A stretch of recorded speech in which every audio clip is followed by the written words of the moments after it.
Bismillahirrahmanirrahim. Assalamualaikum warahmatullahi wabarakatuh. Alhamdulillahi rabbil alamin. Wassalatu wassalamu ala asyrafil anbiya'i wal mursalin wa ala ahlihi wa ashabihi rasulillahi ajma'in, amma ba'du.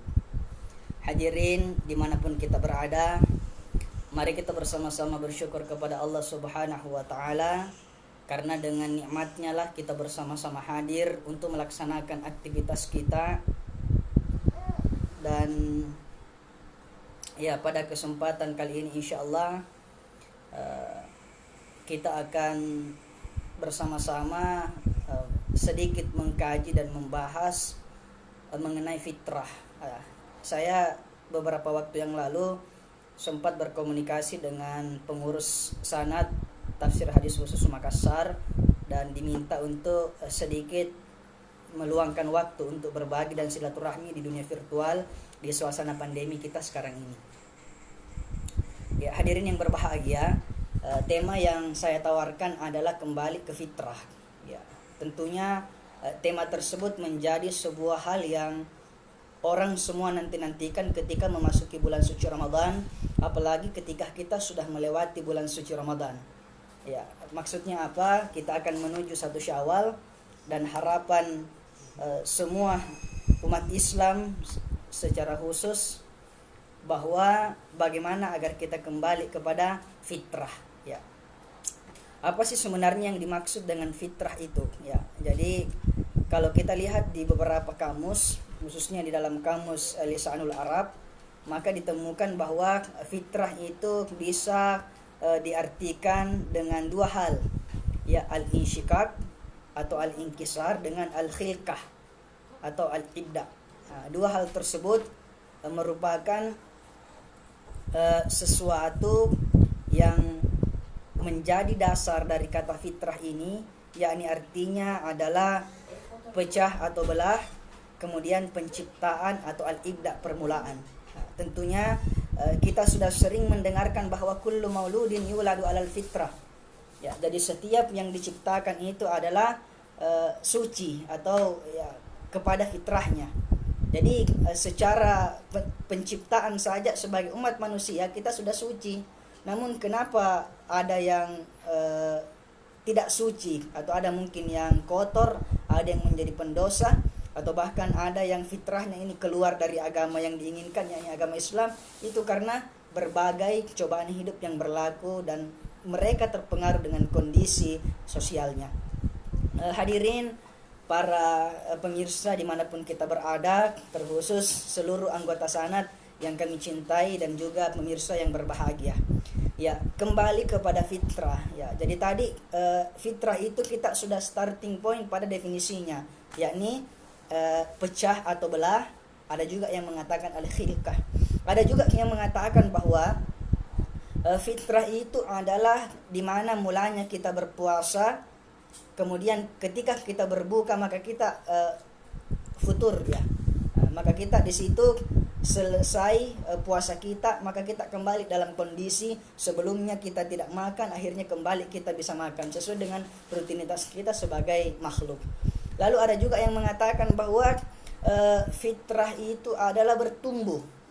Jadi apa yang bertumbuh sebenarnya ketika ada tunas, maka itu bertumbuh. Ada juga yang mengatakan sesuai dengan riwayat Ibnu Mas'ud, fitrah itu adalah penciptaan atau creative. Ya, jadi menciptakan sesuatu dari tangannya, maka itu dikategorisasikan sebagai fitrah. Hadirin yang dirahmati oleh Allah Subhanahu wa taala, mulanya juga seperti kita ambil contoh, ya, secara pribadi misalnya kami dari warga sanad, student and alumnus Department of Tafsir Hadis Khusus Makassar. Sekarang sudah banyak yang jadi alumni, menebarkan ilmunya di mana-mana, menyampaikan berbagai hal di mana hal tersebut bermanfaat bagi masyarakat secara umum. Di mana fitrahnya sebagai warga sanad? Fitrahnya adalah kembali mengingat pada momentum kali ini bahwa kita terlahir dari sanad, di mana sanad memberikan kita banyak pengalaman, pengetahuan tentang ilmu, pengetahuan tentang agama, yang akhirnya ketika kita menyampaikan sesuatu kepada masyarakat, kita sadar bahwa dari sanadlah kita bermula, kemudian kita menyebarkan sesuatu yang bermanfaat kepada orang lain dan dirasakan oleh banyak orang. Maka tadi kembali, ketika ilmu yang kita peroleh dari sana, kemudian kita share kepada masyarakat banyak, lantas apa yang terjadi? Ilmu kita semakin bertumbuh di mana-mana, dan disitulah sebenarnya kita menebarkan kebaikan atas kesucian ilmu pengetahuan yang dimiliki di sana pada saat kajian-kajian kita terdahulu.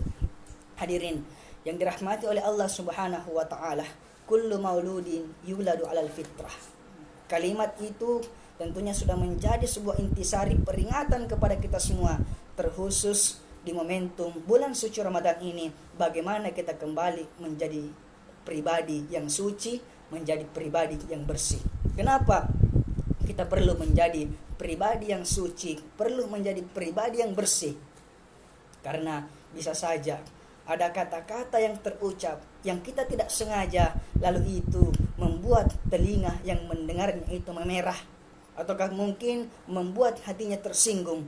Lalu apa yang harus kita lakukan? Yang harus kita lakukan adalah bagaimana agar setiap kata yang terucap itu tidak menyinggung perasaan orang lain. Kalau memang ada kata-kata yang kita ucapkan, kemudian kata tersebut menyinggung perasaan orang lain, maka yang perlu kita lakukan adalah kita harus meminta maaf dan harus memberi maaf. Bukankah ada banyak ayat di dalam Al-Quran yang mengingatkan kepada kita bahwa fa'fu anhum dan wastaghfir lahum. Mari kita saling memaafkan dan saling memohon ampunkan kepada Allah Subhanahu wa taala.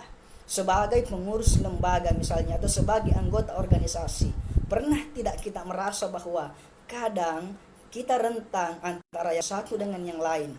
Pada saat kita berdialog, pada saat kita berdiskusi, akhirnya kita berdebat, mungkin bisa saja ada kata yang terucap itu menyinggung perasaan orang lain.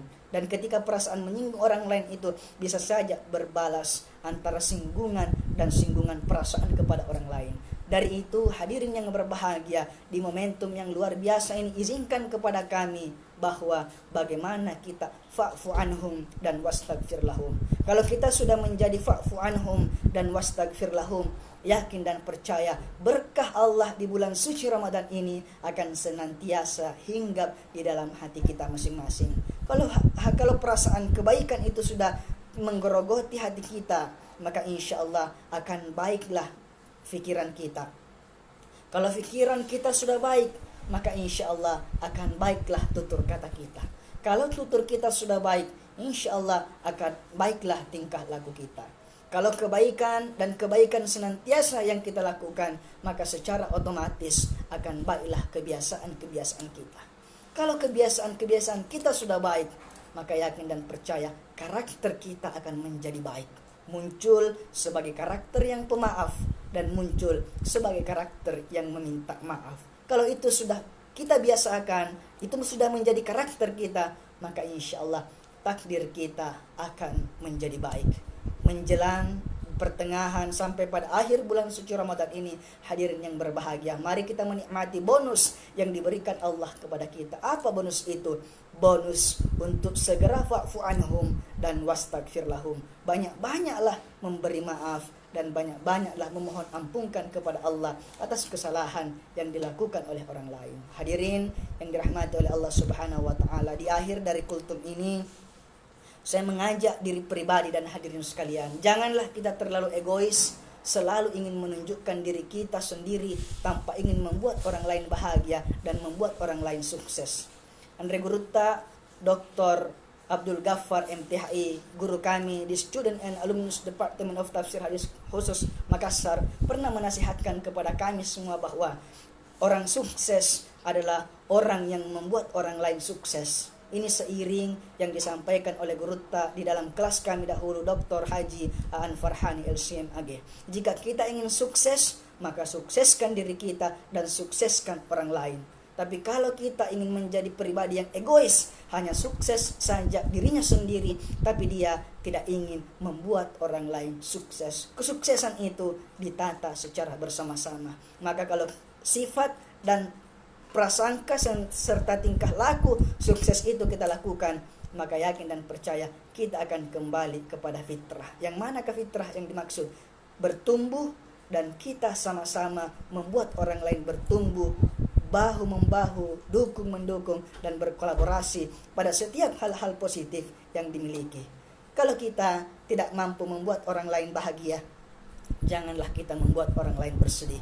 Kalau kita tidak mampu membuat orang lain sukses, minimal kita tidak menjadi penyebab kegagalan orang lain. Kalau kita tidak mampu mengajak seluruh orang yang ada di sekitar kita, terkhusus anggota Student and Alumnus Department of Tafsir Hadis Khusus Makassar, untuk semakin mendekat kepada Allah, memperbaiki kualitas ibadahnya di momentum bulan suci Ramadan ini, minimal kita sama-sama tanamkan di dalam diri kita masing-masing, qu anfusakum wa ahlikum nara.